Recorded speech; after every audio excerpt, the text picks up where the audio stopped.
இந்த வீடியோவில் என்ன பார்க்க போகிறோம் அப்படின்னு பார்த்தீங்கன்னா, ஒரு ஆக்சிடென்ட் ஒன்று தான் பார்க்க போகிறோம்.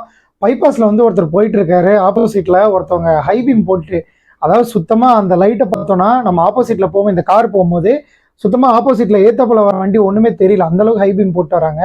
நிறைய தடவை வந்து எல்லாரும் சொல்கிறாங்க, அதிகமாக ஹை பீம் போடாதீங்க, அப்படின்லாம் டிம் டிப் பண்ணி வாங்க அப்படின்ட்டு. நிறைய பேர் அதை செய்யறது இல்லை. நானே டிரைவிங் பண்ணும்போது அது நிறைய விஷயம் நான் பார்த்துருக்கேன்.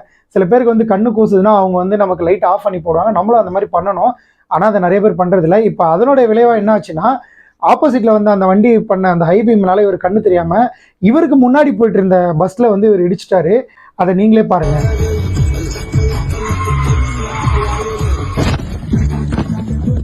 பார்த்துருப்பீங்க எப்படி இடிச்சிருப்பாருன்னு. நமக்கு வந்து இது ஒரு படிப்பினை தான். நாமளும் வந்து நாளைக்கு வந்து கார் ஓட்டும் போது நம்மளும் வந்து ரொம்ப கவனமாக ஓட்டணும். இதே மாதிரி சில விஷயங்கள் நம்ம பார்க்கும்போது ரொம்ப கவனமாக போகணும். அடுத்தவங்களுக்கு நம்மளும் இடையூறு பண்ணாமல் இந்த மாதிரி லோ பீம் பண்ணிட்டு போனால் ரொம்ப நல்லது. ஏன்னா எல்லாருமே வந்து பயணத்தில் வந்து சிறப்பாக போனோம், யாருக்கும் வந்து எந்த ஒரு விபத்தும் ஏற்படக்கூடாதுன்னு நம்ம எல்லாருமே கடவுளை வேண்டிட்டு போகிறோம். கடவுள் புண்ணியத்தில் யாருக்குமே எந்த கஷ்டமும் வரக்கூடாது. நாமளும் வந்து அதுக்கு ஒத்துழைச்சு போகணும். இந்த வீடியோ மூலிமா நான் அதை தான் நான் உங்களுக்கு சொல்லிக்கிறேன். இந்த மாதிரி வீடியோஸை எல்லாருக்குமே ஷேர் பண்ணுங்கள். சாலை விபத்தை வந்து நம்ம தடுக்கிறதுக்காக நம்ம இந்த மாதிரி அவேர்னஸ் வீடியோக்கள்லாம் பார்த்து தெரிஞ்சு தான் நம்மளை வந்து நம்ம திருத்திக்கணும். நான் தவறு செஞ்சாலும் சரி, நீங்கள் தவறு தெரிஞ்சாலும் சரி, சாலை விதிகளை மதிப்போம், சாலை ஆபத்திலிருந்து காப்போம்.